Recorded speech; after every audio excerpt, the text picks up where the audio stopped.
bad day, Jeremy. I mean, temperatures weren't, extremely hot today. We had a slight breeze. Some people even had a few raindrops. That's right, Lisa. And, we have those clouds out, so it's kind of shielding us from some of that UV that we've been so privy to this past week. We had a 5-day heat wave all the way from Saturday to Wednesday of this past week. Temperatures in the 90s, lots of sunshine, and of course that can cause burn time in just 15 minutes. Today, hardly any UV. Tomorrow, we'll see the UV back up to very high. So if you're planning on taking a dip in the pool or maybe a lake, you'll want the sunscreen on once again. And this is a pretty good weekend. It's been primarily dry for a lot of us. And we've had some beautiful photos coming in of different things. So first thing I want to show, and this I want to bring Lisa back in on, because Lisa, I don't think I've ever seen such a close-up shot of a butterfly having some nectar. What a beautiful picture there. That's gorgeous. I mean, that defines summer, right? I completely agree with you. And this is an eastern tiger swallowtail butterfly from Eileen. And she said, taking a drink of nectar from her zinnias. So I just thought that that was fantastic. And, from day to night, I'm going to keep you in on this too. This is a photo from Jim in Troop. And was this last night? This was last night when it was 97% full. So you can see on that left-hand side, right? It's not completely full, but it's just a great photo. I've never seen such detail in the moon, and I'm really glad that Jim was able to send this in, Lisa. Yeah, Jim, thanks so much for sharing that with us. That looks wonderful. Yep. Thanks for sending that in. And if you catch any glimpses of the moon tonight, it will be 100% full. No bites taken out of it whatsoever.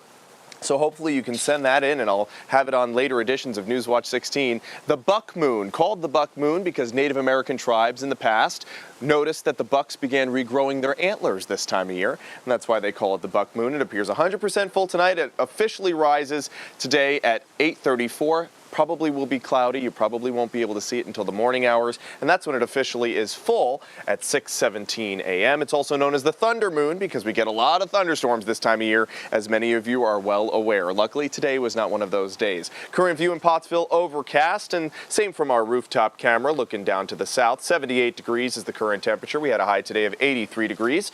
We have winds coming out of the west at 8 miles per hour. We noticed that breeze. That made us feel nice and cool today, with temperatures only in the low 80s for Williamsport and Avoca, Sealands Grove 2. Mount Pocono a little bit warmer today than it was yesterday. Yesterday we topped out at 72 degrees. Today, 5 degrees warmer at 77. High temperatures will be even warmer tomorrow, and they'll stay warm through Monday before getting back to around average Tuesday through Thursday of next week, but that's when we see our highest chances for rainfall. This is the current satellite and radar. Just a few isolated showers, specifically in eastern Pennsylvania down in the Poconos.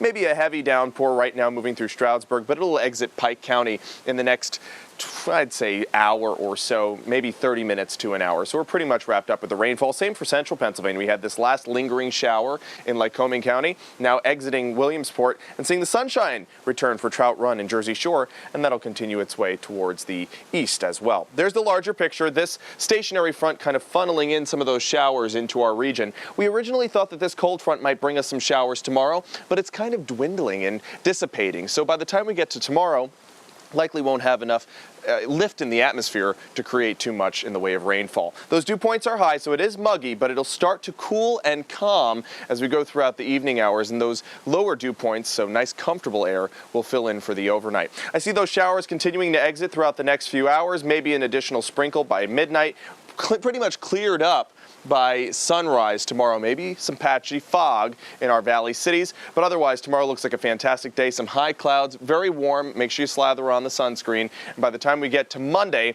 evening is when I see our next chance for some possible rainfall, maybe some storms as well. There's your 7-day forecast. Definitely more of a chance for rainfall Tuesday through Thursday of next week, Lisa, and of course we're tracking that forecast very closely because Joe will be out on his 27th bike ride. So hopefully he'll be able to dodge the raindrops, and so will you, but just have the umbrella handy pretty much Monday night through Thursday of next week.